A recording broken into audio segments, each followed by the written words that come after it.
سکتی ہوں۔ یہ تعلیمی مقاصد کے لیے ایک خلاصہ ہے، کتاب کا لفظ بلفظ ترجمہ نہیں۔ چونکہ یہ اے آئی سے تیار کردہ آڈیو ہے، آپ کو چھوٹی گرامر یا تلفظ کی غلطیاں نظر آ سکتی ہیں، اور بعض اوقات جنس تقریر کا مسئلہ بھی ہو سکتا ہے، یعنی مذکر الفاظ مؤنث شکل میں پڑھے جا سکتے ہیں۔ السلام علیکم۔ آج ہم ایک کافی اہم موضوع پر بات کر رہے ہیں۔ راشد شاذ کی کتاب ہے مسلم ذہن کا زوال، ہم سے کہاں چوک ہوئی۔ اس کے کچھ آپ کہہ لیں مرکزی خیالات کا جائزہ لیں گے۔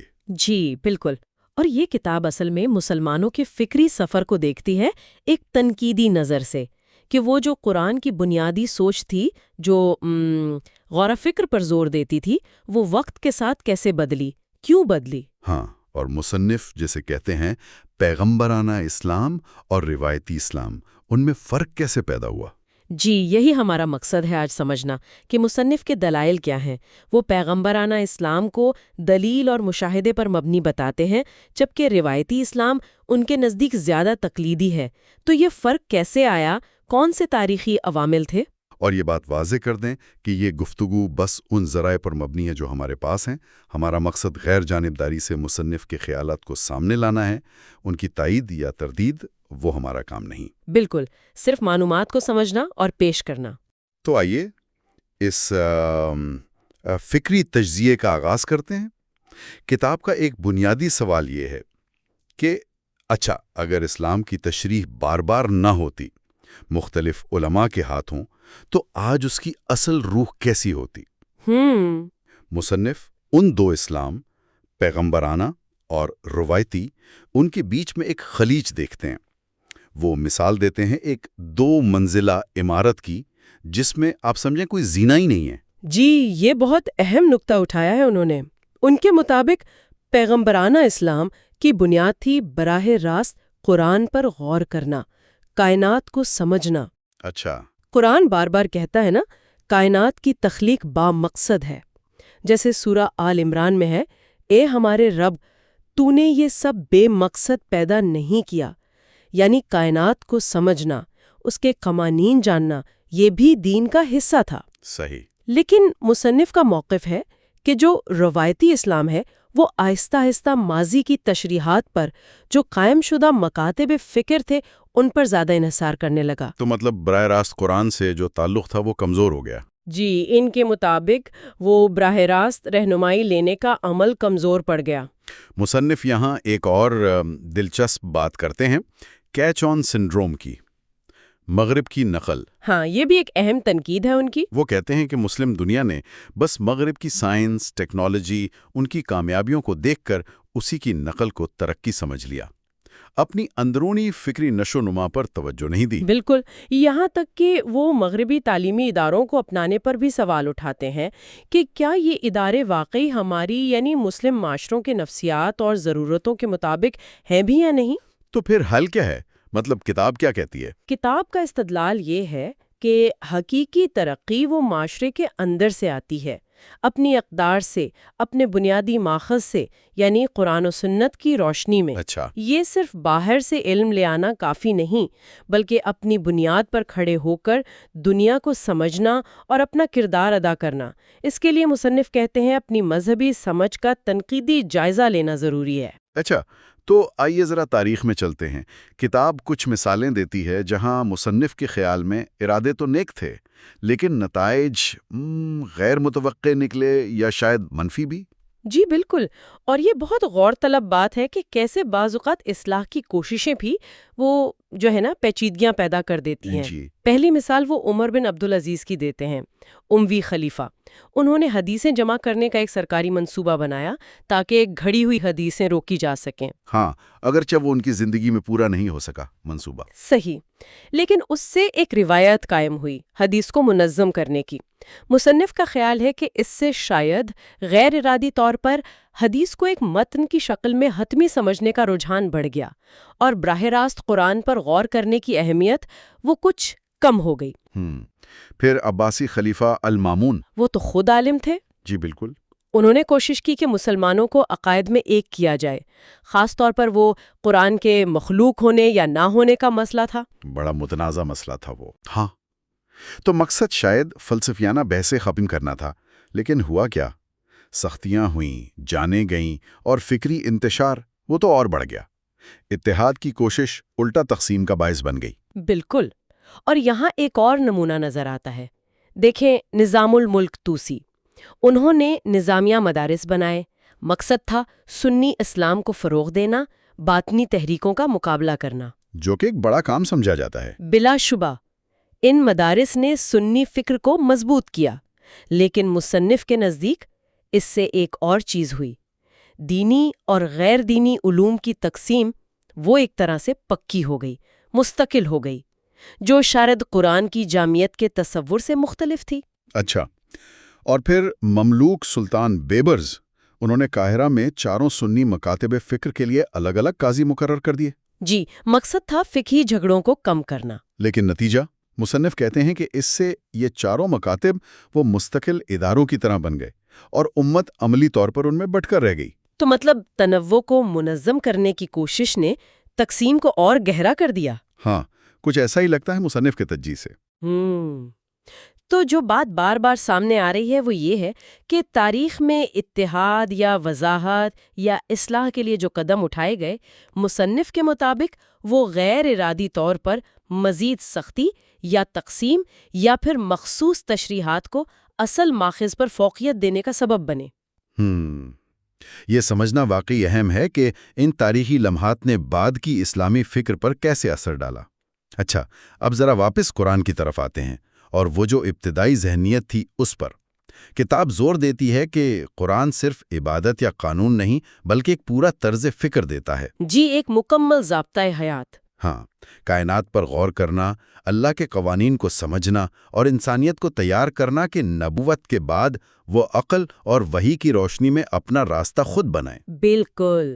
مصنف کہتی ہیں کہ ابتدائی قرآنی ذہنیت میں ایک ذمہ داری کا گہرا احساس تھا، تاریخ کو بنانے کا، سنوارنے کا، فعال کردار ادا کرنے کا۔ جی، کائنات کے قوانین کو سمجھنا، چاہے وہ سماجی ہوں، سیاسی، روحانی، اور ایک متوازن زندگی گزارنا۔ قرآن کہتا ہے نا، دنیا میں سے اپنا حصہ فراموش نہ کرو۔ یعنی صرف آخرت نہیں، دنیا بھی۔ جی، دنیا کو بھی بہتر بنانا ہے۔ اقبال کا وہ شعر بھی اسی طرف اشارہ کرتا ہے، ہاتھ ہے اللہ کا، بندہ مومن کا ہاتھ۔ یہاں بات واقعی ایک اہم موڑ لیتی ہے۔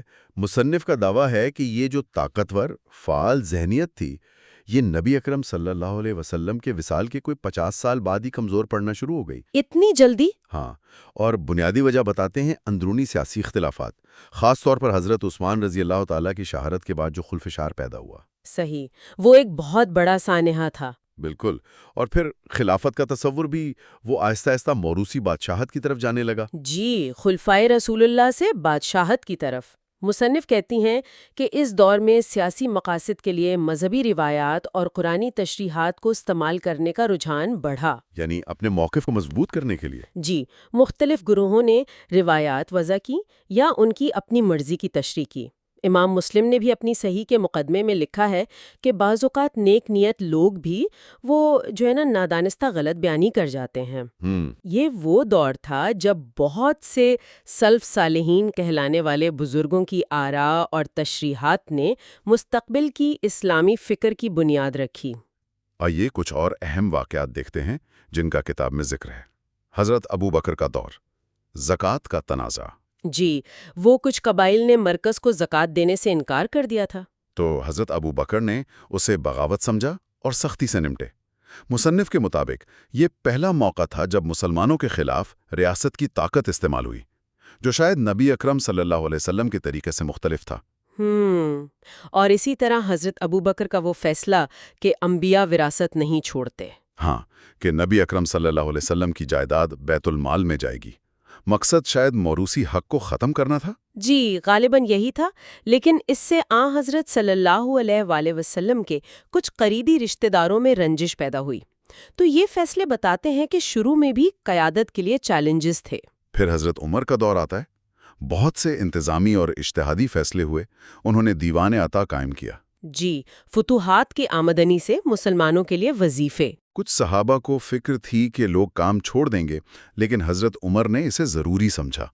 انہوں نے حالات کے مطابق سزائیں بھی معطل کیں، اہل کتاب سے شادیوں کو روکا، اجتماعی تراویح شروع کروائی۔ یہ ان کے عملی اندازے فکر کو ظاہر کرتا ہے۔ جی، لیکن پھر حضرت عثمان رضی اللہ تعالیٰ عنہ کے دور میں مصنف کے مطابق حکومت میں نرمی آئی، خزانے کا استعمال زیادہ فراخت دلی سے ہونے لگا، اقربا پروری کے الزامات لگے۔ ان کا انداز پہلے 2 خلفاء سے کم سخت گیر تھا۔ ہاں، اور اسی دوران سیاسی تناؤ بڑھتا گیا، جس کا نتیجہ ان کی شہادت کی صورت میں نکلا۔ افسوسناک۔ اسی سیاسی پس منظر میں وہ روایت بھی آتی ہے الائمۃ من قریش، یعنی حکمران قریش سے ہوں گے۔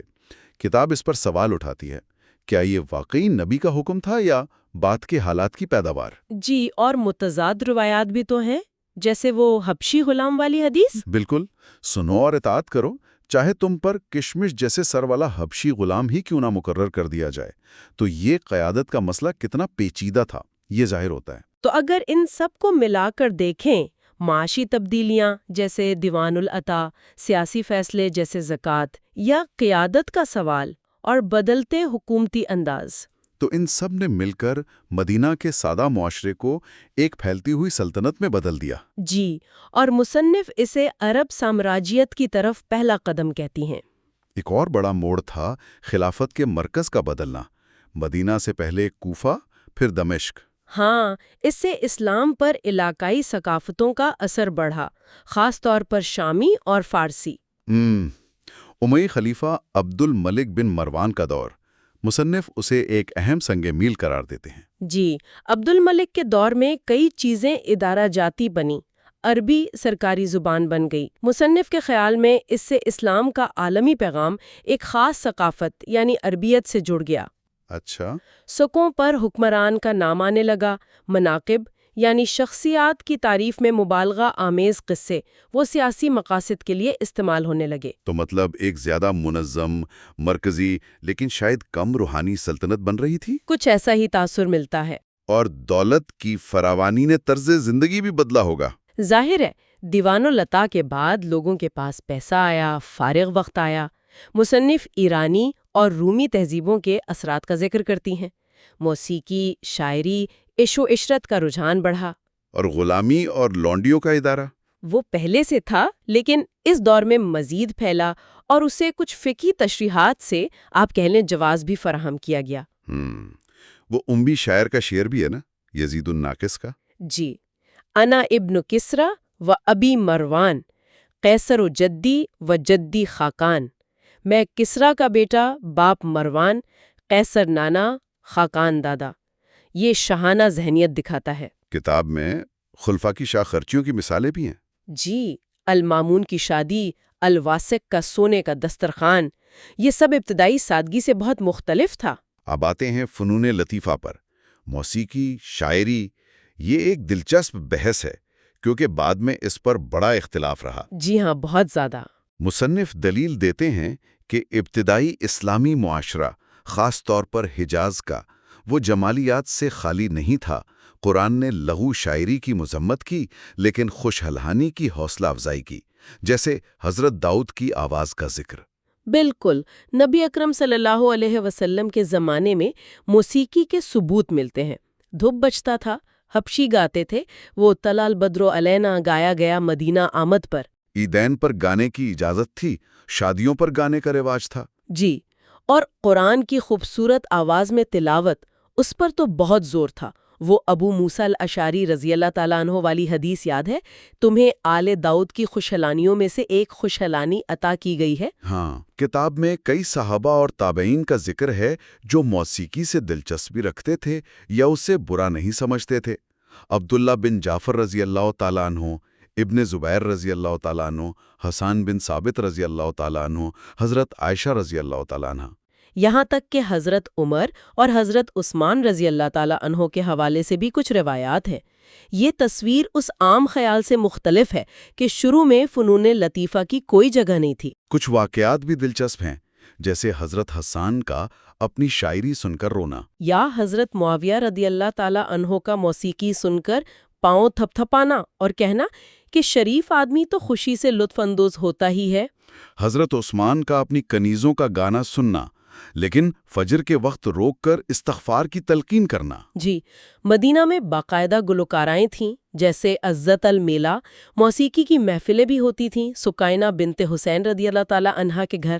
تو مصنف کا بنیادی نقطہ یہ ہے کہ شروع میں خاص طور پر حجاز کی ثقافت میں شاعری اور موسیقی تقویٰ کے خلاف نہیں سمجھی جاتی تھی۔ جی، بلکہ ایک متوازن، مہذب زندگی کا حصہ تھی۔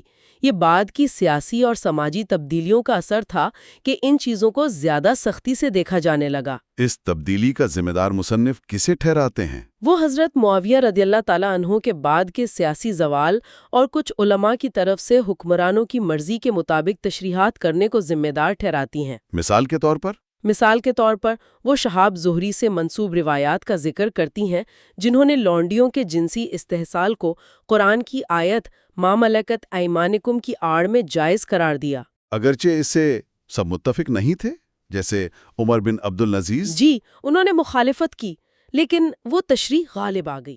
تو مصنف کا نتیجہ یہ ہے کہ وہ جو ابتدائی توازن تھا اسلامی معاشرے کا، شجاعت کے ساتھ نفاست، دینداری کے ساتھ جمالیاتی حس، وہ آہستہ آہستہ ختم ہوتا گیا۔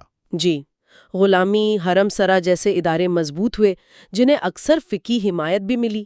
تو خلاصہ کلام مصنف کے مطابق قرآن و سنت کی جو اصل روح تھی، تحقیق، دلیل، غور و فکر، توازن پر مبنی، وہ صدیوں میں سیاسی کشمکش، مخصوص مذہبی تشریحات، معاشی تبدیلیوں، ثقافتی اثرات، ان سب کی وجہ سے دھندلا گئی۔ کتاب کا مقصد ماضی پر تنقید کرنا نہیں، بلکہ ایک طرح سے خود احتسابی کی دعوت ہے۔ بالکل، کہ ہم دوبارہ براہ راست قرآن سے کیسے جڑ سکتے ہیں۔ تو اس سب کا کیا مطلب ہے؟ یہ سوال اہم ہے۔ مصنف کا مقصد کوئی حتمی جواب دینا نہیں، جی، بلکہ بقول ان کے صحیح سوالات پوچھنا ہے۔ ماضی کی غلطیوں کا سامنا کرنے کی ضرورت پر زور دیتی ہیں، چاہے ان میں کتنی ہی محترم شخصیات کیوں نہ ہوں۔ بالکل، یہ ایک اہم سوال اٹھاتا ہے کہ تاریخ کا غیر جانبدارانہ مطالعہ کیسے ہو، اور آج کے لیے اس سے کیا سبق ملتا ہے۔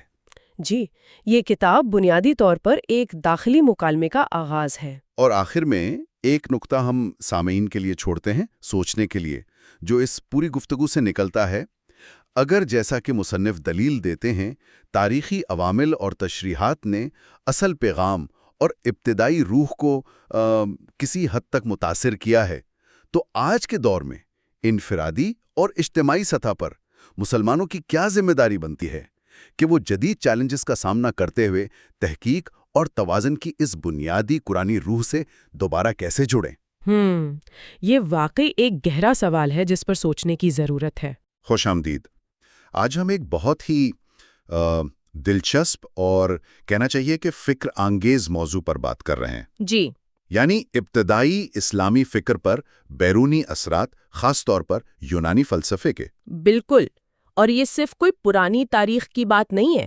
اس نے تو صدیوں تک مسلمانوں کے سوچنے کے انداز کو، ان کی فکر کو متاثر کیا ہے۔ صحیح۔ ہمارے پاس جو مواد ہے وہ ایک تحقیقی مضمون ہے، اسلامی فکر پر یونانی اثرات اور کلامی بحثیں۔ تو آج ہم اسی کی گہرائی میں جائیں گے۔ جی ہاں، مقصد یہی ہے کہ سمجھیں کہ کیسے آپ دیکھیں سیاسی تبدیلیاں ہوئیں، دوسری تہذیبوں سے میل جول بڑھا، علم کی تلاش تھی، ان سب نے مل کر کیسے اسلامی فکر کا رخ بدلا، اور اس کے نتائج کیا نکلے، شاید آج بھی ہم ان کو محسوس کرتے ہوں۔ تو چلیں شروع کرتے ہیں۔ ضرور۔ دیکھیں، یہ واقعی ایک اہم موضوع ہے، کیونکہ شروع کی جو اسلامی تاریخ ہے نا، وہ صرف فتوحات کی کہانی نہیں ہے۔ اچھا۔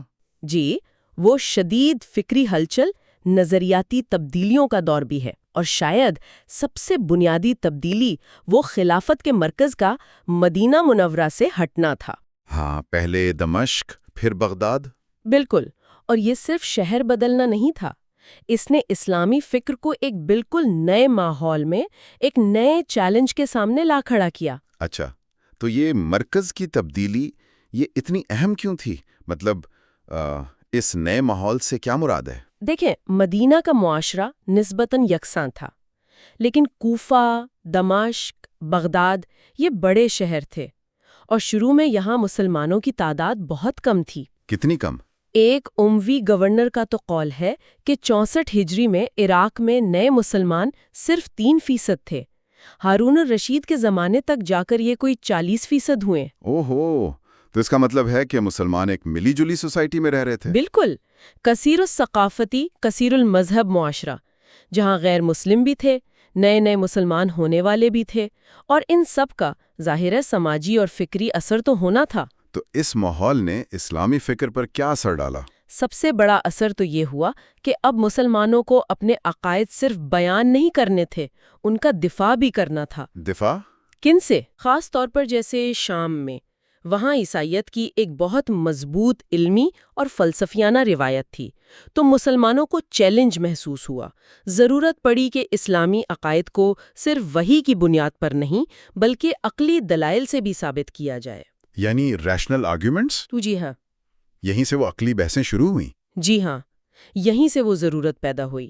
اچھا، آپ کے مواد میں تاریخ لکھنے کے انداز پر بھی کچھ بات ہے، فرقہ وارانہ تعصب والی؟ ہاں، یہ نکتہ بھی ہے کہ اس سے تصویر کیسے متاثر ہوئی ہے ہماری؟ اس میں بہت یک رخی تصویر پیش کی ہے۔ اکثر تاریخ یا تو سنی زاویے سے لکھی گئی یا شیعہ زاویے سے۔ تو اس سے پیچیدگیاں چھپ گئیں؟ بالکل، وہ جو جملے ہیں نا، صحابہ ستاروں کی مانند ہیں، بظاہر بہت اچھے ہیں، لیکن یہ اس وقت کی شدید سیاسی کشمکش، وہ اختلافات، ان سب کو نظر انداز کر دیتے ہیں۔ مثال کے طور پر؟ جیسے حضرت عثمان رضی اللہ عنہ کی شہادت کا واقعہ ہے، اور اس کے بعد جو پہلا فتنہ اٹھا، یا پھر حضرت عبداللہ بن زبیر رضی اللہ عنہ کی خلافت۔ ہاں، وہ تو تقریباً 9 سال سے زیادہ رہی تھی۔ جی ہاں، حجاز، عراق، بڑے علاقے پر۔ لیکن اکثر ہماری مرکزی تاریخ میں اسے وہ اہمیت نہیں ملتی۔ کیوں؟ کیونکہ تاریخ اکثر بعد میں آنے والی غالب طاقتوں، امویوں، عباسیوں یا پھر مخصوص نظریاتی گروہوں کے نقطہ نظر سے لکھی گئی۔ تو جسے ہم اکثر سنہری دور کہہ دیتے ہیں، وہ اصل میں شدید سیاسی اور نظریاتی کھینچاتانی کا دور تھا۔ بالکل، وہ ایک ٹرانزیشن کا، ایک تبدیلی کا دور تھا۔ عرب تھے، ان کا ٹکراؤ ہوا پرانی تہذیبوں سے، ساسانیوں سے، بیزنطینیوں سے۔ کچھ نئے مسلمان تھے جو شاید اسلام کو صرف ایک سیاسی نظام سمجھ رہے تھے۔ اور علماء کی تشریحات کا بھی ذکر ہے۔ جی، بعض اوقات علماء کی جانے انجانے میں ایسی تشریحات جو قرآن کے بنیادی پیغام سے شاید تھوڑا ہٹ کر تھیں، یہ سب چیزیں چل رہی تھیں۔ مرتدین کی جنگیں ہوئیں، حضرت عثمان رضی اللہ تعالیٰ عنہ کی شہادت ہوئی، جنگ جمل، جنگ صفین، یہ سب اسی پیچیدہ پس منظر میں دیکھنے کی ضرورت ہے۔ لیکن اسلام میں تو علم حاصل کرنے پر بہت زور دیا گیا ہے۔ حدیث بھی ہے کہ علم حاصل کرو چاہے چین جانا پڑے۔ تو یہ باہر کا علم مسئلہ کیسے بن گیا؟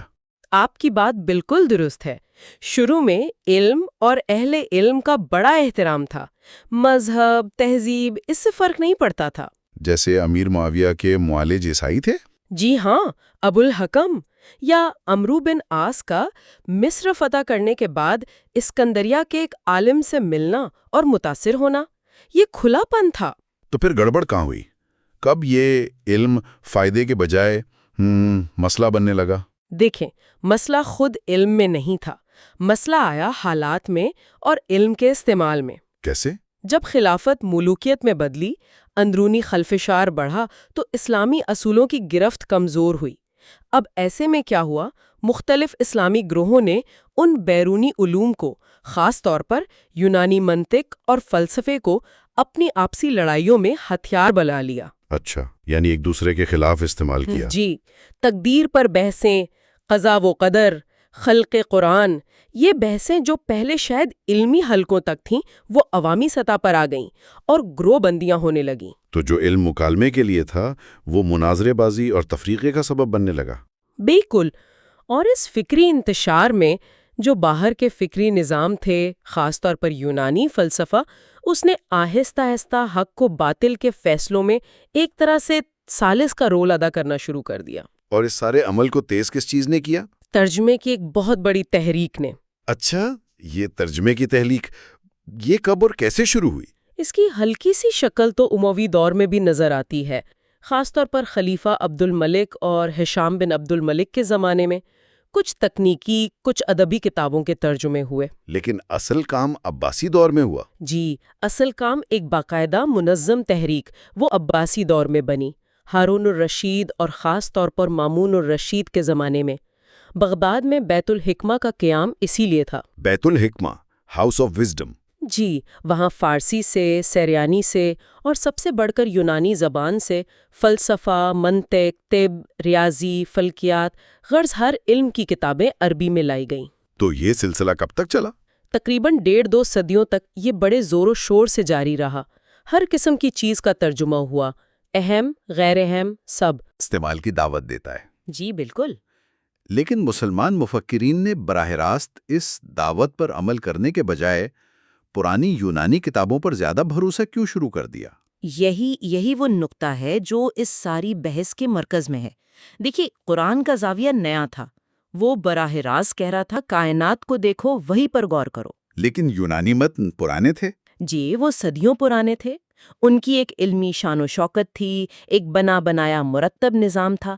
تو ہوا یہ کہ ان ترجمہ شدہ کتابوں نے خاص طور پر فلسفے اور منطق میں قرآن کے اس براہ راست غور و فکر والے انداز پر ایک طرح سے پردہ ڈال دیا۔ اچھا۔ سائنس میں تو پھر بھی مسلم علماء نے یونانیوں کی بہت سی غلطیوں کو پکڑا، ان کی تصحیح کی، جسے شکوک لٹریچر کہتے ہیں، اپنی تحقیقات پیش کی۔ لیکن مسئلہ صرف سائنس کا نہیں تھا۔ نہیں، اصل اور زیادہ گہرا مسئلہ وہاں آیا جہاں بات فلسفے کی تھی، اور خاص طور پر منہجیات کی۔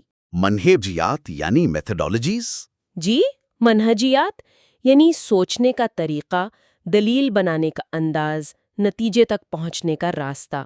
اگرچہ سائنسی نظریات پر تو تنقید ہوئی، انہیں رد بھی کیا گیا، لیکن یونانی منطق اور فلسفے سے جو سوچنے کے طریقے آئے تھے نا، وہ اسلامی فکر میں، تعلیم میں، یہاں تک کہ دینی علوم جیسے فقہ یعنی قانون اور اصول تفسیر یعنی قرآن کی تشریح کے اصول، ان میں بہت گہرائی تک سرایت کر گئے۔ یعنی کیا سوچنا ہے سے زیادہ کیسے سوچنے کا اثر ہوا؟ بالکل، آپ نے بالکل صحیح پکڑا۔ یہ تو بڑی حیران کی بات ہے کہ یونانی سوچنے کا انداز اس قدر حاوی ہو گیا، دینی علوم پر بھی۔ جی ہاں، اور اس نے قرآن سے جو براہ راست تعلق تھا، اس کے پیغام کو سمجھنے میں ایک پیچیدگی پیدا کر دی۔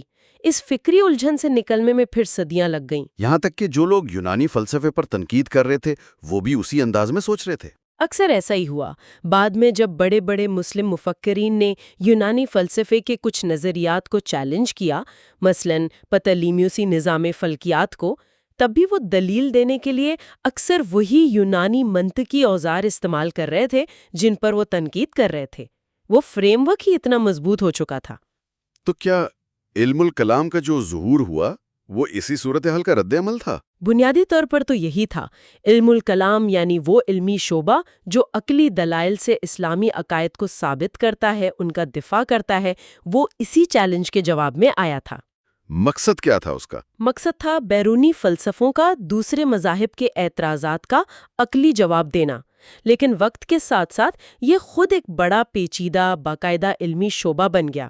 اس کی اپنی اصطلاحات، اپنی بحثیں، وہ اسلامی فکر پر غالب آ گئیں۔ تو جس چیز نے ایک خلا کو پور کرنا تھا وہ خود ایک غالب ڈھانچہ بن گئی؟ یوں سمجھ لیں۔ جی اچھا، یہ بتائیں کہ آخر ان قدیم یونانی فلسفیوں کی، جیسے ارسطو ہیں، افلاطون ہیں، ان کی اتنی زیادہ تعظیم کیوں ہونے لگی؟ ان کی باتوں کو اتنا حتمی کیوں سمجھا جانے لگا؟ اس کی کئی وجوہات ہیں۔ ایک تو جیسا پہلے بات ہوئی کہ خود اسلامی معاشرے میں ایک سیاسی انحطاط آ رہا تھا، کچھ بنیادی اسلامی تعلیمات سے دوری ہو رہی تھی۔ جیسے تقویٰ والی بات؟ جی، جیسے قرآن کہتا ہے کہ اللہ کے نزدیک سب سے عزت والا وہ ہے جو سب سے زیادہ متقی ہے۔ لیکن جب حکمراں اور اشرافیہ اپنی بڑائی کی بنیاد نسلی یا خاندانی تفاخر پر رکھنے لگیں تو قرآن کا یہ معیار پیچھے چلا جاتا ہے۔ تو جب اپنی بنیادیں کمزور لگیں تو باہر کے نظام زیادہ اچھے لگنے لگے؟ بالکل، باہر سے آنے والے جو مرتب فکری نظام تھے وہ زیادہ پرکشش لگنے لگے۔ اس رویے میں تبدیلی کی کوئی مثال ہے؟ مطلب پہلے اور بعد میں؟ ایک بڑا واضح تضاد نظر آتا ہے۔ ایک طرف حضرت عمر رضی اللہ عنہ سے منسوب وہ قول ہے اسکندریہ کی لائبریری کی کتابوں کے بارے میں، ہاں، کہ اگر قرآن کے مطابق ہیں تو قرآن کافی ہے، مخالف ہیں تو ضرورت نہیں۔ جی، اگرچہ اس قول کی تاریخی سند پر بحث ہے، لیکن وہ ایک رویے کو دکھاتا ہے۔ اور دوسری طرف صرف 150-200 سال بعد عباسی خلیفہ مامون الرشید ہیں جو بائزنطینی بادشاہ کو خط لکھ رہے ہیں، تحفے بھیج رہے ہیں، منتیں کر رہے ہیں کہ یونانی فلسفیوں کی کتابیں بھجوا دو۔ اور ان کے ترجمے پر بے تحاشا پیسہ خرچ کر رہے ہیں۔ جی بالکل۔ یہ بھی سنا ہے کہ مامون نے ارسطو کو خواب میں دیکھا اور اس سے بڑا متاثر ہوا۔ جی ہاں، روایت میں ایسے ہی آتا ہے۔ یہ اس ذہنی مروبیت کو دکھاتا ہے کس حد تک وہ لوگ متاثر تھے۔ یہاں تک کہ جو ہمارے بڑے مسلم فلاسفر تھے وہ بھی۔ بالکل، الفارابی، ابن سینا، یہ خود بہت بڑے مفکر تھے، لیکن وہ بھی ارسطو کے سحر میں مبتلا نظر آتے ہیں۔ کہتے ہیں الفارابی نے ارسطو کی کتاب فزکس 40 بار پڑھی 40 بار؟ اور کہا کہ اگر میں ارسطو کے زمانے میں ہوتا تو اس کا سب سے بہترین شاگرد ہوتا۔ یہ ایک غیر معمولی تعظیم ہے کسی انسان کے لیے۔ تو کیا اس رجحان پر، اس مروبیت پر کبھی کسی نے کھل کر تنقید نہیں کی؟ نہیں، تنقید تو ہوئی ہے، بالکل ہوئی ہے۔ شروع میں معتزلہ میں سے بھی کچھ لوگوں نے، جیسے النظام، الجاحظ، انہوں نے فلسفے کے کچھ پہلوؤں پر سوال اٹھائے۔ اور بعد میں تو امام غزالی نے باقاعدہ کتاب لکھی، تحافت الفلاسفہ، یعنی فلسفیوں کی تضاد بیانی۔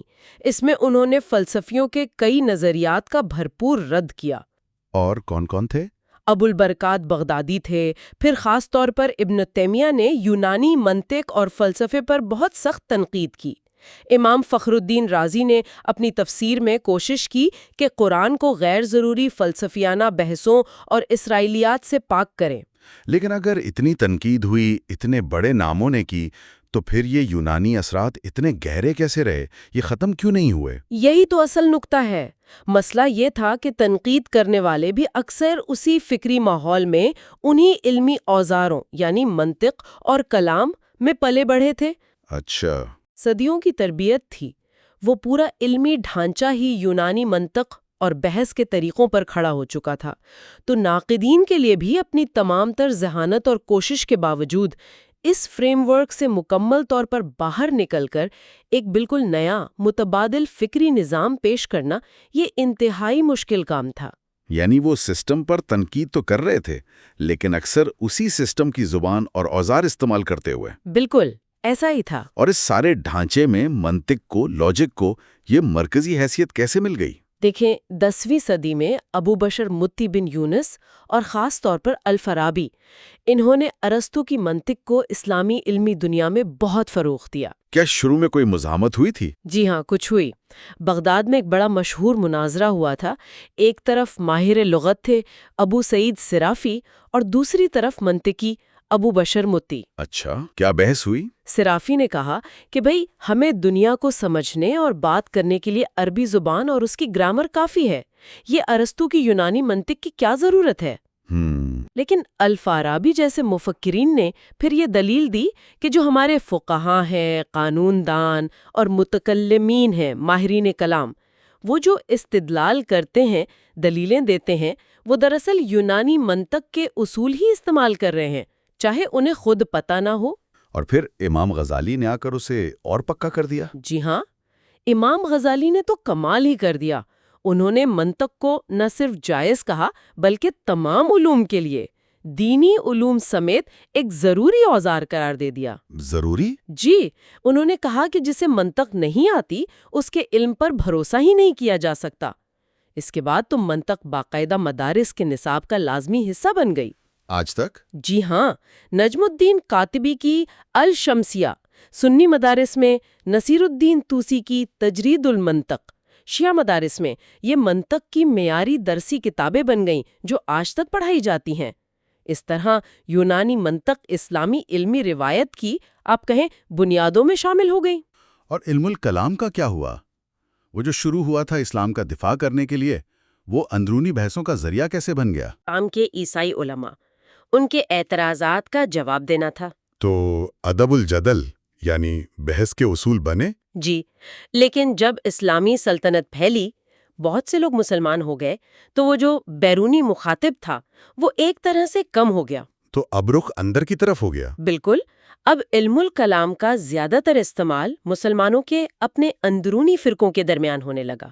سنی، شیعہ، معتزلہ، اشاعرہ ایک دوسرے پر سبقت لے جانے کے لیے، اپنے نقطۂ نظر کو صحیح ثابت کرنے کے لیے۔ یعنی جوہر بدل گیا۔ جی، وہ جوہر جو شاید مکالمے کا تھا، افہام و تفہیم کا تھا، وہ جدل میں بدل گیا۔ یعنی مناظرہ بازی، دوسرے کو ہر حال میں غلط ثابت کرنا، چپ کرانا۔ مواد میں کسی کتاب کا حوالہ بھی تھا؟ ہاں، کتاب نقد النظر کا حوالہ ہے جو بحث، جدل اور مباحثے مناظرہ میں فرق بتاتی ہے کہ مباحثے میں مقصد دلیل سے حق تک پہنچنا ہے، جبکہ جدل میں بس مد مقابل کو ہرانا ہے، چاہے بات حق کے مطابق ہو یا نہ ہو۔ اور یہ انداز فکر پھر باقی علمی بحثوں میں بھی آ گیا؟ بدقسمتی سے جی ہاں، بعد کے بہت سے علمی مباحث میں یہ انداز نظر آتا ہے۔ تو اگر ہم اس ساری گفتگو کا خلاصہ کریں تو ایسا لگتا ہے کہ سیاسی تبدیلیاں ہوئیں، بہت زیادہ ترجمے ہوئے، یونانی فکر کی ایک خاص چمک دمک تھی، ان سب نے مل کر اسلامی علمی دنیا کو وسعت تو بہت دی، جی، بے پناہ وسعت دی۔ لیکن ساتھ ہی اسے ایک ایسے راستے پر ڈال دیا جہاں سوچنے کے انداز میں، بنیادی اصولوں میں، باہر کے عناصر بہت گہرائی تک شامل ہو گئے۔ بالکل، یہ ایک دو دھاری تلوار ثابت ہوئی۔ علم کا سمندر تو ملا، لیکن اس میں اپنی اصل سمت کو قائم رکھنا وہ مشکل ہو گیا۔ یونانی منطق، یونانی فلسفہ، خاص طور پر ان کی منہجیات، وہ اسلامی فکر میں اس قدر رچ بس گئیں کہ ان سے ہٹ کر سوچنا، قرآن کی براہ راست دعوت فکر کی طرف لوٹنا، جی، وہ ایک بہت بڑا چیلنج بن گیا۔ صدیوں تک مسلم ذہن اسی فکری دائرے میں گھومتا رہا، یہاں تک کہ جو لوگ اس پر تنقید کر رہے تھے وہ بھی اکثر اسی دائرے کے اندر رہ کر ہی بات کر پا رہے تھے۔ اور یہ ہمیں آج کے لیے ایک بہت اہم سوال پر چھوڑ جاتا ہے جو ہمارے ماخذ میں بھی آخر میں اٹھایا گیا ہے۔ ختمی غور طلب نقطہ یہ ہے کہ کیا مذہب کے اصل جوہر کو سمجھنے کے لیے اور خاص طور پر قرآن مجید جیسی عالمی کتاب میں گہرائی سے غور و فکر کرنے کے لیے کوئی متبادل فکری ڈھانچہ یا ماڈل بنانا ممکن ہے؟ یعنی کوئی ایسا نیا طرز فکر جو صدیوں سے چلے آ رہے ان تجزیاتی، منطقی، کلامی طریقوں سے ہٹ کر ہو؟ جی، ایک ایسا طریقہ جو زیادہ براہ راست قرآن کی اپنی دعوت تدبر یعنی غور و فکر، تفکر یعنی سوچ بچار، تعقل یعنی عقل کا استعمال اور مشاہدہ یعنی کائنات کا جائزہ، ان چیزوں پر مبنی ہو۔ یہ وہ سوال ہے جس پر شاید آج بھی غور و فکر کی اتنی ہی ضرورت ہے جتنی پہلے تھی۔ آج کی گفتگو میں خوش آمدید۔ جی، آج ہم ایک بڑے دلچسپ اور اہم سوال پر غور کر رہے ہیں۔ جی، اسلامی فکری تاریخ میں وہ کون سے موڑ آئے جب باہر کے فلسفیانہ خیالات، خاص طور پر یونانی حکمت، اور پھر اندرونی سماجی سیاسی تبدیلیاں، ان سب نے مل کر مسلم فکر اور تعلیم کے پورے نظام کو آپ کہہ لیں ایک نئی شکل دے دی۔ بالکل، اور اس گہری کھوج کے لیے ہمارے پاس جو بنیاد ہے وہ کتاب فکری انحطاط، نبوی پیغام بمقابلہ یونانی حکمت کے کچھ اہم اقتباسات ہیں۔ اچھا، یہ ہمیں اس زمانے کی جو فکری کشمکش تھی، جو تبدیلیاں آ رہی تھیں، انہیں سمجھنے میں کافی مدد دیں گے۔ تو آج ہمارا مقصد کیا ہے؟ ہم یہ جاننا چاہتے ہیں کہ یہ یونانی فلسفہ اور پھر اس کے جواب میں یا شاید اس کے اثر سے جو علم الکلام پیدا ہوا، جی، عقلی دلائل سے عقائد کو سمجھانے کی کوشش۔ ہاں بالکل، یہ سب اسلامی بحثوں کا حصہ کیسے بنا، اور پھر یہ بھی دیکھیں گے کہ اچھا کیسے سیاسی تبدیلیوں نے علم کو الگ الگ کھانوں میں بانٹا، اور خاص قسم کے مذہبی تعلیمی ادارے جیسے مدارس، ان کے بننے کی راہ کیسے ہموار ہوئی۔ تو آئیے اس کا تفصیلی جائزہ لیتے ہیں۔ تو بات شروع کرتے ہیں یونانی فلسفے سے۔ جب مسلمانوں کا اس سے سامنا ہوا تو پہلا رد عمل کیا تھا؟ کیا یہ صرف دفاعی قسم کا تھا؟ دیکھیے، شروع میں تو ایسا لگتا ہے کہ علم الکلام کو یونانی فلسفے کے چیلنج کا جواب دینے کے لیے ہی تیار کیا گیا تھا۔ جی، لیکن دلچسپ بات یہ ہے، اور ماخذ بھی اسی طرف اشارہ کرتا ہے، کہ یہ خود ایک طرح کا دروازہ بن گیا۔ اچھا، جی، جس سے فلسفیانہ انداز فکر اسلامی دنیا میں داخل ہوا۔ شاید شروع میں فلسفے کو ایک مکمل متبادل مذہب کے طور پر نہیں دیکھا گیا، بلکہ ایک آپ کہہ لیں علمی آلے کے طور پر لیا گیا۔ اور کون لوگ تھے جو اس نئے علم کو آگے بڑھا رہے تھے؟ سب سے پہلے تو الکندی کا نام آتا ہے۔ انہیں پہلا باقاعدہ مسلم فلسفی مانا جاتا ہے۔ جی ہاں، پھر الفارابی، ابن سینا اور بعد میں ابن رشد جیسے بڑے نام ہیں۔ ان کے کام نے اسلامی دنیا میں ایک فکری ہلچل تو پیدا کی، لیکن اس کا ایک دوسرا رخ بھی تھا شاید۔ بالکل، فلسفہ بعض اوقات ان لوگوں کے لیے بھی ایک پناہ گاہ بن گیا جن کے خیالات روایتی عقائد سے ٹکراتے تھے، جسے زندقہ یا الحاد کہا جاتا تھا۔ مثال کے طور پر؟ جی، الکندی کے ایک شاگرد تھے السرخسی، انہیں خلیفہ المعتدد نے اسی الزام میں سزائے موت دے دی تھی۔ پھر ابن راوندی جیسے لوگ بھی تھے جنہوں نے نہ صرف کھل کر الحاد کا اظہار کیا بلکہ سنا ہے قرآن پر تنقید کرتے ہوئے کتابیں بھی لکھیں۔ تو امام غزالی کے زمانے تک تو یہ بات کافی واضح ہو چکی تھی کہ فلسفے کے کئی بنیادی نقاط، اسلامی عقائد خاص طور پر توحید، نبوت کا تصور اور آخرت کے بارے میں جو تعلیمات ہیں ان سے براہ راست ٹکرا رہے ہیں۔ اور یہاں بات واقعی دلچسپ ہو جاتی ہے، یعنی فلسفے کا اثر صرف عقائد کی بحث تک محدود نہیں رہا، اس نے تصوف پر بھی گہرا اثر ڈالا۔ یہ کیسے ہوا؟ اس کی ایک بہت بڑی مثال شہاب الدین سہروردی اور ان کی حکمت الاشراق ہے۔ اشراقی فلسفہ؟ جی، اشراقی فلسفہ ماخذ یہ بتاتا ہے کہ یہ فلسفہ عقلی دلیلوں کے بجائے کشف، روحانی تجربے اور انوار کے مشاہدے پر زیادہ زور دیتا تھا، یعنی علم حاصل کرنے کا ایک بالکل مختلف طریقہ۔ سہروردی خود اسے قدیم یونانی حکمہ جیسے افلاطون اور فیثاغورس اور قدیم فارسی دانشوروں کی حکمت کا تسلسل قرار دیتے تھے۔ اچھا، تو یہ ایک طرح سے پرانی غیر اسلامی حکمت کو اسلامی رنگ میں پیش کرنے کی کوشش تھی۔ جی، کسی حد تک کہا جا سکتا ہے، اور قابل ذکر بات یہ ہے کہ بعد میں آنے والے علماء جیسے قطب الدین شیرازی اور ملا صدرہ، انہوں نے اسے قدیم ایرانی حکمت کا تسلسل سمجھ کر قبول بھی کیا۔ تو نتیجہ کیا نکلا؟ نتیجہ یہ نکلا کہ چاہے وہ ارسطو کی پیروی کرنے والے مشائخ فلسفی ہوں یا یہ اشراقی، دونوں نے اپنے اپنے طریقوں سے مسلم فکر کو اس بنیادی قرآنی ڈھانچے سے جس میں وہی مرکز تھی کچھ حد تک آپ کہہ لیں دور کرنا شروع کر دیا۔ اور الفارابی کا نام آپ نے پہلے لیا تھا، ان کے نظریات تو خاصے متنازع رہے ہیں نا؟ جی بالکل، الفارابی نے کئی ایسی باتیں کہیں جو اس وقت کے مسلم معاشرے کے لیے بہت چونکا دینے والی تھیں۔ مثلاً انہوں نے یونانی فلسفیوں کی طرح کہا کہ دنیا ہمیشہ سے ہے، ازلی ہے، جو قرآن کی اس تعلیم سے براہ راست ٹکراتی تھیں کہ اللہ نے کائنات کو ایک خاص وقت میں پیدا کیا۔ پھر انہوں نے آخرت، جنت، دوزخ، جزا و سزا جیسے اہم اسلامی عقائد کو عوامی سطح پر سمجھانے کے لیے توہمات یا تمثیلیں قرار دیا۔ اور نبوت کے بارے میں ان کا نظریہ، وہ تو شاید سب سے زیادہ تہلکہ خیز تھا۔ یقیناً، الفارابی کا خیال تھا کہ نبوت کوئی خدائی تحفہ یا وہبی چیز نہیں ہے، تو پھر کیا ہے؟ بلکہ انسانی صلاحیتوں، خاص طور پر قوت متخیلہ کے کمال تک پہنچنے کا نتیجہ ہے، یعنی یہ کسبی ہے، محنت سے حاصل کی جا سکتی ہے۔ اچھا، یعنی کوشش سے نبی بنا جا سکتا ہے؟ ان کے مطابق ہاں۔ ماخذ میں ان کا ایک قول نقل کیا گیا ہے جس کا مفہوم یہی ہے کہ جب انسان کی قوت متخیلہ اتنی ترقی کر جائے کہ وہ فعال عقل سے براہ راست علم حاصل کر سکے تو یہ نبوت کی اعلیٰ ترین سطح ہے۔ انہوں نے قوت قدسیہ کا تصور بھی دیا، ایک خاص روحانی طاقت جس سے نبی معجزے دکھاتا ہے اور فرشتوں کو محسوس کرتا ہے۔ ان کے نزدیک وحی کا مطلب بھی فرشتے کا انسانی روح سے براہ راست رابطہ تھا۔ یہ سب خیالات ظاہر ہے یونانی نوفلاطونی فلسفے سے بہت متاثر تھے۔ یہ تو واقعی بنیادوں کو ہلا دینے والے خیالات تھے۔ کیا ان کا اثر بھی ہوا بعد میں؟ ہاں بالکل ہوا۔ ان خیالات نے بعد میں آنے والوں کو متاثر کیا۔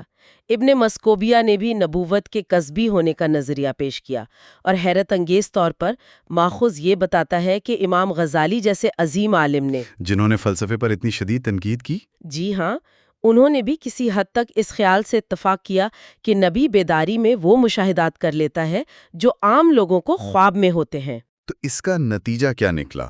کیا اس سے نبوت کی جو حیثیت ہے اس پر کوئی فرق پڑا؟ ایک بڑا نتیجہ یہ نکلا کہ پیغمبر کی جو منفرد اور سب سے بلند حیثیت کا تصور تھا وہ دھندلانے لگا۔ اچھا، صوفیہ میں یہ خیال پختہ ہوا کہ وہ بھی ریاضت اور مجاہدے سے براہ راست حقیقت کا علم حاصل کر سکتے ہیں، گویا یہ بھی ایک قسم کی نبوت یا ولایت ہے۔ اور اس سوچ نے پھر بعض حلقوں میں شریعت کے ظاہری احکامات کی پابندی کو کم اہم سمجھنے کا رجحان پیدا کیا۔ اور یہ اثر صرف اسی دور تک رہا یا آگے بھی چلا؟ نہیں، یہ آگے تک گیا۔ الفارابی کے یہ خیالات بعد کے صوفی سلسلوں، اسماعیلی مفکرین، حتیٰ کہ شاہ ولی اللہ جیسے عالم تک پر بھی ان کے اثرات نظر آتے ہیں۔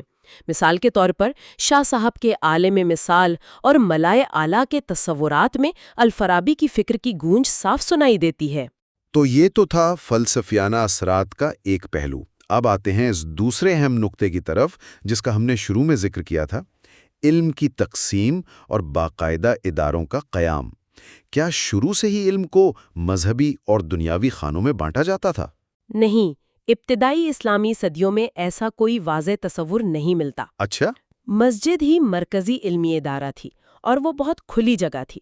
ایک ہی مسجد میں آپ کو حدیث کا درس دینے والا حلقہ بھی ملتا، فقہ پر گرما گرم بحث کرنے والے بھی، اور ساتھ ہی شعر و ادب کے محفلیں بھی جمی ہوتی۔ علم ایک اکائی سمجھا جاتا تھا۔ یعنی ایک جامع تصور تھا علم کا۔ بالکل۔ ماخذ میں حضرت عمر رضی اللہ تعالی عنہ کا ایک واقعہ بھی درج ہے کہ انہوں نے بچوں کے لیے مکتب قائم کرنے کا حکم دیا اور کہا کہ انہیں قرآن کے ساتھ ساتھ شعر و ادب، تیراکی اور گھڑ سواری بھی سکھائی جائے۔ یعنی دین اور دنیا کی کوئی تفریق نہیں تھی۔ بالکل نہیں، لیکن پھر حالات بدلے۔ وہ کیسے؟ کیا سیاسی تبدیلیوں کا اس میں کوئی کردار تھا؟ جی، بہت گہرا کردار تھا، خاص طور پر حضرت عثمان رضی اللہ تعالیٰ عنہ کی شہادت کے بعد جب مسلمانوں میں سیاسی اختلافات شدید ہوئے۔ جی ہاں۔ تو محدثین نے اپنے اپنے سیاسی رہنماؤں کی حمایت میں فضائل و مناقب پر مبنی روایات بیان کرنا شروع کر دیں۔ اس سے سیاست کو ایک طرح کا مذہبی رنگ ملا۔ عباسی دور میں یہ چیز اور بڑھی۔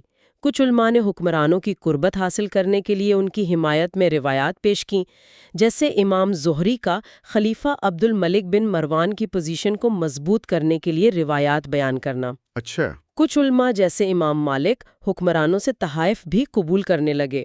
اس سب سے دھیرے دھیرے علماء کا ایک طبقہ بنتا گیا جس کا سماجی اثر و رسوخ بڑھ رہا تھا۔ اور پھر باقاعدہ تعلیمی ادارے بننے لگے۔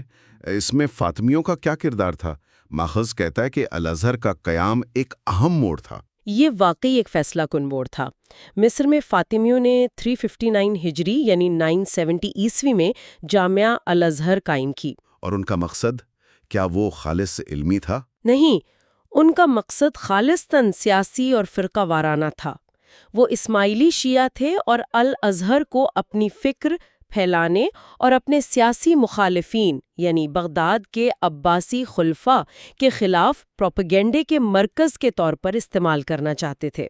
ان کی خاص وچاردھارا کیا تھی جو وہ پھیلانا چاہتے تھے؟ وہ باطنی تعبیر کے قائل تھے، یعنی ان کا ماننا تھا کہ قرآن اور شریعت کے ظاہری الفاظ کے پیچھے گہرے چھپے ہوئے معنی ہیں جن تک صرف امام ہی پہنچ سکتا ہے۔ جی بالکل، اور وہ امام بھی اہل بیت سے ہونا چاہیے۔ وہ خلافت کو بھی صرف اہل بیت کا حق سمجھتے تھے اور عباسیوں کو غاصب قرار دیتے تھے۔ وہ یہ سمجھ گئے تھے کہ نظریاتی جنگ جو ہے وہ فوجی جنگ سے کم اہم نہیں بلکہ شاید زیادہ اہم ہے۔ الازہر اسی نظریاتی جنگ کا ایک بڑا ہتھیار تھا۔ تو فاطمیوں کے اس اقدام کا رد عمل تو لازمی آیا ہوگا سنی دنیا میں۔ بالکل آیا۔ سنی حکمرانوں اور علماء کو بھی احساس ہوا کہ انہیں بھی اپنی فکر کے تحفظ اور فروغ کے لیے منظم اداروں کی ضرورت ہے۔ تو پہلے کیا ہوتا تھا؟ مدارس سے پہلے علماء کے ذاتی حلقے ہوتے تھے، اب انہیں باقاعدہ مدارس کی شکل دی جانے لگی، جیسے ابن فرق کا مدرسہ تھا نیشاپور میں۔ لیکن اصل کام جو ہے وہ سلجوقی دور میں ہوا۔ سلجوقی؟ یعنی نظام الملک طوسی کا کردار یہاں اہم ہو جاتا ہے؟ جی ہاں، بہت اہم۔ نظام الملک طوسی جو سلجوقی سلطان کے بہت طاقتور وزیر تھے، انہوں نے اس ضرورت کو اچھی طرح بھانپ لیا تھا۔ تو انہوں نے کیا کیا؟ انہوں نے سنی فکر، خاص طور پر اشعری کلام اور شافعی فقہ کو مضبوط کرنے اور فاطمی اثرات کا مقابلہ کرنے کے لیے پوری سلطنت میں نظامیہ مدارس کا ایک جال بچھا دیا۔ ایک پورا نیٹ ورک۔ جی، ایک پورا نیٹ ورک۔ بغداد کا نظامیہ مدرسہ تو سب سے مشہور ہوا، اور یہ صرف علمی ضرورت نہیں تھی، یہ سیاسی ضرورت بھی تھی۔ وہ کیسے؟ دیکھیے، مصر میں فاطمی خلافت تھی، بغداد پر کچھ عرصے زیدی شیعہ بویہیوں کا کنٹرول رہا، پھر سنی سلجوقی آئے۔ ان حالات میں سنی شناخت کو مضبوط کرنا اور اس کے لیے ادارے بنانا وقت کی اہم ضرورت تھی۔ سلجوقی دور میں ایک اور نئی صورتحال پیدا ہوئی تھی، خلافت اور سلطنت کی تقسیم کی۔ یعنی بغداد میں عباسی خلیفہ تو تھے، لیکن اصل طاقت سلجوقی سلطان کے پاس تھی۔ اس کا علماء پر کیا اثر پڑا؟ یہ مسلمانوں کے لیے ایک بالکل نئی اور آپ کہہ لیں عجیب صورتحال تھی۔ خلیفہ کی حیثیت تو تھی، لیکن اختیار سلطان کے پاس تھا۔ سلجوگی ترک تھے، انہیں اپنی حکمرانی کو اسلامی معاشرے میں قابل قبول بنانے کے لیے، یعنی لیجیٹیمیسی حاصل کرنے کے لیے؟ جی ہاں، جواز حاصل کرنے کے لیے علماء اور صوفیاء کی حمایت کی سخت ضرورت تھی، کیونکہ ان کا عوام پر گہرا اثر تھا۔ تو کیا علماء اور صوفیاء نے یہ حمایت فراہم کی؟ جی ہاں، علماء نے بھی وقت کے تقاضوں کو سمجھا۔ امام ماوردی جیسے بڑے عالم نے امارت اصطلاح کا نظریہ پیش کیا۔ اس کا کیا مطلب تھا؟ اس کا مطلب تھا کہ اگر کوئی طاقت کے ذریعے حکومت حاصل کر لے اور خلیفہ اسے تسلیم کر لے تو اس کی حکومت جائز ہے۔ اس نظریے نے سلجوقی سلطنت کو ایک طرح کا شرعی جواز فراہم کر دیا۔ اور اس کے بدلے میں علماء کو کیا ملا؟ اس کے بدلے میں علماء اور صوفیاء کو ریاست کی طرف سے زبردست سرپرستی ملی، بڑے بڑے عہدے ملے، جاگیریں ملیں جنہیں اقتا کہتے تھے، اور اوقاف ملے یعنی انڈاؤمنٹس جن سے مدارس اور خانقاہوں کے نظام کو چلایا جانے لگا۔ اس سارے عمل نے علماء کی حیثیت کو کیسے بدلا؟ کیا وہ ایک الگ طبقہ بن گئے معاشرے میں؟ بالکل، اب علماء صرف ذاتی حلقوں میں پڑھانے والے استاد نہیں رہے تھے، وہ ریاستی سرپرستی میں چلنے والے بڑے اداروں کے سربراہ تھے۔ ان کا سیاست میں عمل دخل بڑھ گیا۔ کوئی مثال؟ جی، ماخذ میں مثالیں ہیں کہ ابو اسحاق شیرازی جیسے عالم کا استقبال بادشاہوں کی طرح ہوتا تھا۔ فخر الدین رازی جب چلتے تھے تو سینکڑوں شاگرد ساتھ ہوتے تھے۔ امام الحرمین جوینی کی وفات پر نیشاپور شہر کے بازار بند ہو گئے تھے۔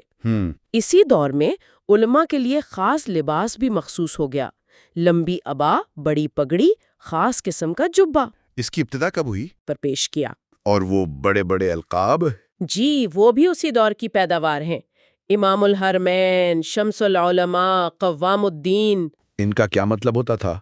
امام الحرمین یعنی دو مقدس شہروں کا امام، شمس العلماء یعنی علماء کا سورج، قوام الدین یعنی دین کا ستون۔ بعض اوقات یہ القاب حقیقی علمی مقام سے زیادہ سماجی حیثیت کی علامت ہوتے تھے۔ جیسے جوینی کو امام الحرمین کا لقب صرف اس لیے ملا کہ وہ کچھ عرصہ مکہ اور مدینہ میں مقیم رہے تھے۔ تو یہ ادارے بنے، علماء کی حیثیت بدلی، لیکن اس کا علم کی نوعیت پر کیا اثر پڑا؟ کیا یہاں سے وہ مذہبی اور دنیاوی علوم کی تقسیم شروع ہوئی جس کا ہم آج بھی ذکر کرتے ہیں؟ ہاں، یہ ایک بہت بڑا اور شاید سب سے منفی نتیجہ تھا۔ اچھا؟ ماخذ بتاتا ہے کہ علوم شریعہ یعنی مذہبی علوم اور علوم عجم یعنی غیر عرب علوم جیسے فلسفہ، سائنس وغیرہ، ان کی اصطلاحات پہلی بار غالباً الخوارزمی نے اپنی کتاب مفاتیح العلوم میں استعمال کی، جو دراصل کتابوں کی ایک فہرست تھی۔ اور پھر بعد میں امام غزالی جیسے بڑے مفکر نے بھی اس تقسیم کو قبول کر لیا اور اپنی کتابوں میں اسے تفصیل سے بیان کیا۔ اور اس تقسیم نے کیا مسائل پیدا کیے؟ اس نے مسلم فکر میں ایک مستقل الجھن پیدا کر دی۔ سب سے پہلا نتیجہ تو فرقہ واریت کا بے پناہ فروغ تھا۔ وہ کیسے؟ یہ جو نئے بننے والے مدارس تھے، یہ اکثر کسی نہ کسی فقہی مسلک، حنفی، شافعی، مالکی، حنبلی یا کلامی مکتب فکر جیسے اشعری سے وابستہ ہوتے تھے۔ ہر مدرسہ اپنے مسلک کی تعلیم دیتا اور دوسرے مسالک پر تنقید کرتا۔ اشعری کلام کا آپ نے ذکر کیا یہ غالب آ گیا تھا؟ جی، رفتہ رفتہ اشعری کلام کو اہل سنت والجماعت کا سرکاری عقیدہ تسلیم کر لیا گیا۔ تو اس سے کیا ہوا؟ اس نے دوسرے سنی مکاتب فکر جیسے ماتریدی یا اہل حدیث اور شیعہ اور معتزلہ کے ساتھ علمی مکالمے کے دروازے بڑی حد تک بند کر دیے۔ آزادانہ اجتہاد یعنی نئے مسائل پر براہ راست قرآن اور سنت سے رائے قائم کرنے کا عمل بہت محدود ہو گیا۔ اور کیا یہ اختلافات صرف کتابوں تک ہی محدود تھے یا سڑکوں پر بھی آ گئے؟ بدقسمتی سے نہیں، یہ مدارس فرقہ وارانہ کشیدگی اور لڑائی جھگڑوں کے مراکز بھی بن گئے۔ ماخذ میں بغداد کی گلیوں میں حنفیوں اور شافعیوں کے درمیان خونریز فسادات کا ذکر ملتا ہے۔ اللہ! علماء ایک دوسرے پر ممبروں سے کفر کے فتوے لگاتے۔ شریف ابو القاسم نامی ایک عالم نے تو ممبر سے اعلان کیا کہ اگر ان کے پاس اختیار ہوتا تو وہ حنبلیوں پر جزیہ لگا دیتے۔ ابو نصر کوشیری جیسے وازوں کی تقریروں سے اشتعال پھیلتا اور بلوے ہو جاتے۔ یہ ایک بہت تاریک تصویر ہے۔ اس ماحول میں نئی سوچ یا تحقیق کا کیا حال ہوا ہوگا؟ ظاہر ہے فکری جمود طاری ہو گیا۔ علماء کی زیادہ تر توانائیاں جزوی اور فقہی یا کلامی اختلافات کی بحثوں میں صرف ہونے لگیں۔ امام غزالی نے خود اس پر تنقید کی کہ لوگ اصل دین کو چھوڑ کر فروعی بحثوں میں الجھ گئے ہیں۔ کیسی بحثیں؟ منطق کی کتابوں پر بحث ہو رہی ہے تو اس پر کہ ایک ضمیر ہو کا مرجع کیا ہے۔ اصل کتابوں پر شرحیں لکھی گئیں، پھر ان شرحوں پر حاشیے، پھر ان حاشیوں پر مزید حاشیے۔ علم کا مطلب تحقیق اور نئی دریافت کے بجائے پرانی باتوں کو دہرانا اور یاد کرنا بن گیا۔ حافظے پر بہت زور دیا جانے لگا۔ بے انتہا متن کو لفظ بلفظ یاد کر لینا علمی کمال کی نشانی سمجھا جانے لگا۔ کوئی مثالیں ہیں اس کی؟ جی، ماخذ میں مثالیں ہیں کہ کشمیر کے بابا داؤد مشکاتی نے پوری مشکات المصابیح حفظ کر لی تھی۔ شیخ محمد فاروق سرہندی کو 70,000 حدیثیں سند کے ساتھ زبانی یاد تھیں۔ ہندوستان کے رحمت اللہ الہ آبادی نے حدیث کی 6 مستند کتابیں یعنی صحاح 7 حفظ کر لی تھیں۔ یہ تو حیرت انگیز حافظہ ہے۔ کہ کیا اس سے تخلیقی اور تنقیدی فکر کو فروغ ملا یا وہ دب گئی؟ تو اس کا ایک لازمی نتیجہ تو یہ نکلا ہوگا کہ وہ علوم جن میں تحقیق اور تجربے کی ضرورت تھی وہ پیچھے رہ گئے ہوں گے، جیسے سائنس وغیرہ۔ بالکل یہی ہوا جسے ہم تحقیقی علوم کا زوال کہتے ہیں۔ جب معاشرے میں عزت، مقام، وسائل سب کچھ مذہبی علوم سے وابستہ ہو گیا جو اب مدارس اور خانقاہوں میں پڑھائے جاتے تھے، تو طبیعیات، ریاضیات، فلکیات، طب، جغرافیہ جیسے علوم کی اہمیت کم ہو گئی۔ یعنی ذہین لوگ بھی پھر انہی مقبول شعبوں کی طرف جانے لگے۔ لازماً جب سب سے باصلاحیت ذہن بھی یہ دیکھیں کہ مستقبل مدارس یا خانقاہوں سے وابستہ ہونے میں ہے تو پھر تحقیقی علوم کے لیے کون بچتا؟ ان علوم کے لیے نہ بہترین دماغ دستیاب رہے اور نہ ہی وسائل۔ اور کیا ان تحقیقی علوم کی صرف حوصلہ شکنی کی گئی یا باقاعدہ مخالفت بھی ہوئی؟ بدقسمتی سے مخالفت کی مثالیں بھی ملتی ہیں۔ ماخذ بتاتا ہے کہ ابن الایثم جیسے عظیم سائنسداں جنہوں نے بصریات یعنی آپٹکس پر انقلابی کام کیا، جی ہاں، ان کا بڑا نام ہے، ان کی فلکیات پر لکھی کتاب کو یہ کہہ کر سر عام جلا دیا گیا کہ یہ فلسفہ اور کفر پر مبنی ہے۔ اللہ اکبر۔ شیخ احمد سرہندی جنہیں مجدد الثانی کہا جاتا ہے، انہوں نے جیومیٹری یعنی ہندسہ کو فضول اور لا یعنی علم قرار دیا۔ نئی ٹیکنالوجی کی بھی مخالفت ہوئی، جیسے پرنٹنگ پریس۔ جی ہاں، ترکی میں جب سلطان سلیم سوم نے 18ویں صدی کے آخر میں فوج میں مغربی طرز کی اصلاحات کرنے کی کوشش کی تو شیخ الاسلام نے فتویٰ دے دیا کہ یہ کفار کی تقلید اور بدعت ہے۔ نتیجہ کیا ہوا؟ فوج نے بغاوت کر دی اور سلطان کو معزول ہونا پڑا۔ اور پرنٹنگ پریس کا کیا ہوا؟ یورپ میں 15ویں صدی میں پرنٹنگ پریس ایجاد ہو چکا تھا، لیکن مسلم دنیا میں اسے اپنانے میں 200 سال سے زیادہ لگ گئے۔ کیوں؟ علماء کو اعتراض تھا کہ اس سے مقدس ناموں کی بے حرمتی ہوگی۔ 1580 میں استنبول میں ایک بڑی رصد گاہ یعنی آبزرویٹری قائم کی گئی تھی، لیکن اسے بھی علماء کے دباؤ پر گرا دیا گیا۔ وجہ کہ یہ خدا کے رازوں میں دخل اندازی ہے۔ قدرتی آفات کے بارے میں بھی توہم پرستانہ رویے دیکھنے میں آئے؟ بالکل۔ 1937 میں قاہرہ میں شدید طاعون پھیلا تو علماء نے فتویٰ دیا کہ اس کا سبب عورتوں کی بے پردگی ہے۔ تو حل کیا نکالا؟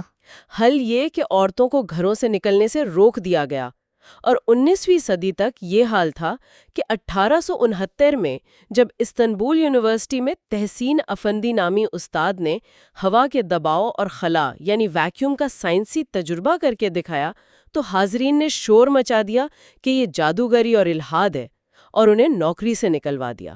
تو یہ سب ملا کر ایک بڑی تصویر بنتی ہے فکری انحطاط کی۔ ہاں، یہ تصویر دکھاتی ہے کہ کیسے قرآنی فکر کی جو عقلیت پسندی تھی، جو کشادگی تھی، اس سے بدتدریج دوری اختیار کی گئی، توہم پرستی اور تقلید کا غلبہ ہوا۔ اور علم کی وہ تقسیم؟ جی، علم کی وہ مصنوعی تقسیم جس نے مسلم معاشرے کو 2 حصوں میں بانٹ دیا۔ ایک دیندار طبقہ جو دنیاوی علوم سے آپ کہہ لیں بے بہرا، اور ایک دنیادار طبقہ جو دینی رہنمائی سے محروم، اور نتیجہ یہ نکلا کہ مسلمان دنیا کی فکری قیادت کھو بیٹھے۔ آج کی اس ساری گفتگو کو اگر سمیٹا جائے تو ہم نے دیکھا کہ کس طرح یونانی فلسفے کے اثرات، جو کبھی براہ راست آئے اور کبھی رد عمل کے طور پر، اور ساتھ ہی اندرونی سیاسی اور سماجی تبدیلیوں نے مل کر اسلامی فکر کی ندی کا رخ ہی موڑ دیا۔